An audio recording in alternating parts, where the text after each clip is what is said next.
BMW. Dengar namanya aja, pasti yang kebayang itu kemewahan, performa kencang, dan ya status. Tapi di balik slogan keren Ultimate Driving Machine, ada satu reputasi lain yang sering jadi omongan, apalagi di pasar kayak Indonesia. Nah, kali ini kita bakal kupas tuntas reputasi BMW yang kompleks ini, dan coba jawab pertanyaan yang paling sering muncul, bener gak sih mobil ini penyakitan? Oke, sebelum kita ngomongin BMW-nya, kita perlu lihat dulu medan perangnya, yaitu pasar mobil di Indonesia. Karena di sini, pemandangannya tuh jelas banget, dan cuma didominasi sama satu kubu. Di satu sisi, kita punya mobil Jepang. Udah jadi rahasia umum kalau mobil-mobil ini andal, harganya masuk akal, dan bisa ditemuin di mana-mana. Ini ibaratnya paket aman buat mayoritas orang Indonesia. Nah, di sisi lain, ada mobil Eropa. Kelihatan eksklusif, bergengsi, tapi ada tanda tanya gede banget di kolom keandalannya. Kesenjangan inilah yang jadi awal mula pembahasan kita. Nah, ini dia nih pertanyaan utamanya. Dengan semua kemewahan dan teknologi canggih yang ditawarin, kok bisa-bisanya merek sekelas BMW justru dapat cap yang terus terang aja kurang oke soal keandalan? Pertanyaan ini pasti ada di benak banyak dari kalian kan? Entah kalian emang suka otomotif, atau mungkin lagi ngincer BMW bekas, atau bahkan cuma mimpi suatu hari nanti punya. Ini tuh bukan sekedar mitos loh, tapi sebuah persepsi yang kuat banget di pasar. Dan kutipan ini langsung dari sumber kita, yang menegaskan kalau persepsi ini tuh nyata banget. Ini bukan obrolan warung kopi biasa, tapi sebuah kesimpulan yang dipegang banyak orang berdasarkan pengalaman. Jadi, yuk kita cari tahu faktanya. Nah, yang menarik tuh polanya. Masalahnya bukan langsung muncul pas mobil baru keluar dari dealer. Ada masa bulan madunya gitu, biasanya selama masa garansi. Tapi begitu lewat batas 5 tahun atau pas garansinya habis, disitulah drama biasanya dimulai. Jadi, apa sih biang keroknya? Ini bukan soal klinik atau apa ya, tapi ada alasan teknis yang jelas banget. Yuk kita bedah 3 penyebab utama kenapa BMW sering banget bolak-balik bengkel. Kita bakal bahas satu persatu, mulai dari kabel-kabelnya yang ribet, pilihan materialnya yang aneh, sampai ke desain mesin yang kayaknya kurang matang pas dilempar ke pasar. Biar kita semua paham akarnya di mana. Oke, jadi masalahnya gini. Inovasi BMW itu kayak pedang bermata dua. Mereka amang selalu di depan soal teknologi, kayak sistem iDrive, tapi makin canggih fiturnya, makin ruwet juga sistem kelistrikannya. Salah pasang kabel sedikit aja, atau bahkan posisi lubang pembuangan air yang aneh, bisa bikin korslet. Akibatnya, yaitu power window macet, wiper ngaco, sunroof nggak mau nutup. Pusing kan? Masalah kedua, material.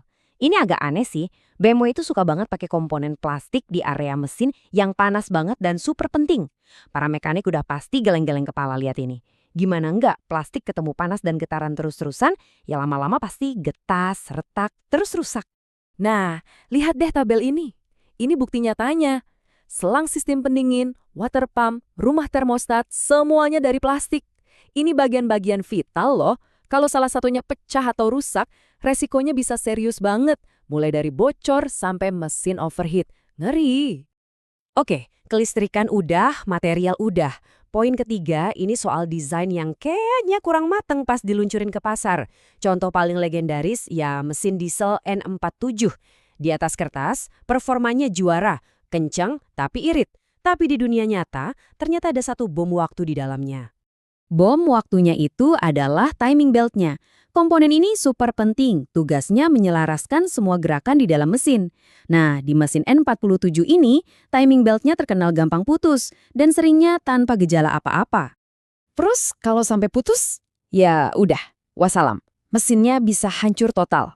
Ini bukan lagi soal ganti komponen kecil tapi bisa-bisa harus ganti mesin segelondong. Ini adalah skenario mimpi buruk buat semua pemilik mobil. Oke, itu tadi sisi teknisnya. Sekarang, gimana rasanya jadi pemilik BMW sehari-hari? Apa semua masalah tadi beneran ngaruh ke hidup mereka? Yuk kita lihat realitasnya. Seringnya, realita itu jauh dari ekspektasi. Bayangannya kan kita beli BMW buat nikmatin sensasi berkendaranya. Kenyataannya, banyak yang malah jadi langganan bengkel. Rasa seneng nyetir itu sering keganggu sama rasa was-was. Duh, besok apa lagi nih yang rusak? Kutipan ini nusuk banget sih, waktu yang harusnya dipakai buat jalan-jalan atau nikmatin mobil malah habis buat bolak-balik bengkel, nungguin diagnosis, dan nunggu perbaikan. Ini komitmen waktu yang nggak sedikit. Dan ada satu faktor penting yang sering dilupain. Mesin BMW itu kan dirancang buat performa tinggi, jadi cenderung lebih panas. Ini cocok banget buat digeber di jalan tol di Eropa. Tapi kalau dipakinya di jalanan kota besar di Asia Tenggara yang macetnya parah, stop and go terus, mesin jadi makin panas, dan komponen jadi lebih cepat aus. Lingkungannya nggak mendukung gitu loh. Sekarang kita ngomongin bagian yang paling bikin sakit hati, duit. Semua reputasi dan masalah teknis tadi punya dampak finansial yang gak main-main, langsung ke kantong pemiliknya. Coba lihat grafik ini deh, gila banget kan penurunannya? Sumber kita ngasih contoh nyata. Mobil baru seharga 1 miliar rupiah, sebulan kemudian dijual lagi harganya bisa langsung anjlok jadi 650 juta.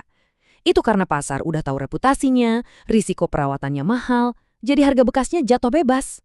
Jadi, ya ini dia timbal baliknya. Di satu sisi, ada penderitaan. Biaya servis mahal, bolak-balik bengkel, harga jual yang terjun bebas. Tapi di sisi lain, ada kenikmatan yang nggak bisa dipungkiri. Desainnya yang keren dan abadi, kenyamanannya yang juara, dan tentu aja, gengsi dari logonya.